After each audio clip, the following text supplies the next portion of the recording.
ఇప్పటికీ తెలంగాణలో phone tapping జరుగుతోంది అంటూ మంత్రి పొంగులేటి చేసిన వ్యాఖ్యలపై బీఆర్ఎస్ బీజేపీ నేతలు భగ్గుమన్నారు. అధికారంలో ఉండి కూడా ప్రతిపక్ష నేతల్లా మాట్లాడుతున్నారని ఫైర్ అయ్యారు.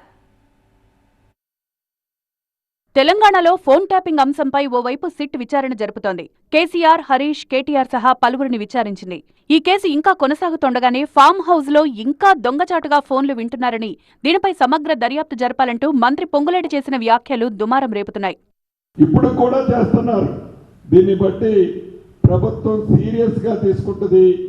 ఈ ఫోన్ ట్యాపింగ్ ఎక్విప్మెంట్ ఇంకా ఉన్నది అని నిర్ధారణ అవుతుంది.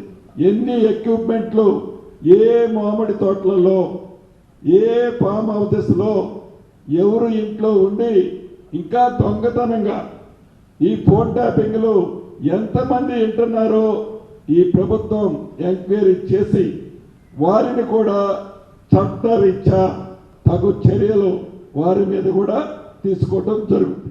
మంత్రి పొంగులేటి చేసిన ఈ వ్యాఖ్యలపై కేంద్ర మంత్రి బండి సంజయ్ స్పందించారు. ఇప్పటికీ ఫోన్ ట్యాపింగ్ జరుగుతుందని స్వయంగా మంత్రి మాట్లాడడం సిగ్గుచేటన్నారు బండి సంజయ్. వాళ్ళ రాష్ట్ర మంత్రి అయిపోయాడు. మరి రాష్ట్ర మంత్రి ఫోన్ ట్యాపింగ్ చేస్తుందంటే ఎవరు చేస్తున్నారు? వాళ్ళ మంత్రులు వాళ్ళే చేస్తురా? ముఖ్యమంత్రి చేస్తున్నా? లేకపోతే బీఆర్ఎస్ పార్టీలు చేస్తురా? ఇప్పుడు ముఖ్యమంత్రికి అయితే ఇప్పుడు చెప్పిన మంత్రి ఒక ఇంపార్టెంట్ మినిస్టర్ ఆయన. ఆ మినిస్టర్ అయితే ఆలోచన ఉండాలి కదా. ఆయన ఫోన్ ట్యాపింగ్ అవుతుందంటే మరి ఎవరు చేస్తున్నారు? మరి కేసీఆర్ బిడ్డచ్చే బయట అయిపోయింది. రాష్ట్ర ముఖ్యమంత్రి చర్యలు తీసుకుంటాం, ఇక చూడు నన్ను చూడు అందం చూడనట్టు ఊకేటప్పుడు ఉపన్యాసం ఇచ్చాడు. తుపాకి రామిని కోతలేని ఏం చేయడాని. పొంగులేటి వ్యాఖ్యలు కాంగ్రెస్ అసమర్థ పాలనకు నిదర్శనమన్నారు బీఆర్ఎస్ నేత జగదీష్ రెడ్డి.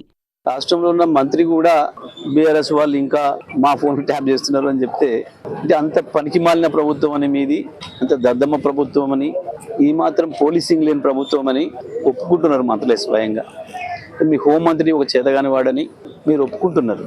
సరే, ఆయన మాట్లాడిన విషయంలో అది నిజం కాకపోయినప్పటికీ పోలీసింగ్ మాత్రం అంత దరిద్రంగా తయారైందనేది మాత్రం ఒప్పుకుంటున్నందుకు ఆ మంత్రికి ధన్యవాదాలు. మీ హోంమంత్రి అంతా పనికిమాలిన వాడు ఒప్పుకున్నందుకు కూడా ధన్యవాదాలు. మున్సిపల్ ఎన్నికల వేళ అధికారులతో మంత్రి పొంగులేటి మాట్లాడిన ఆడియో బయటికి రావడంతో మొదలైన రచ్చ ఎప్పుడు ఫుల్ స్టాప్ పడుతుందో చూడాలి.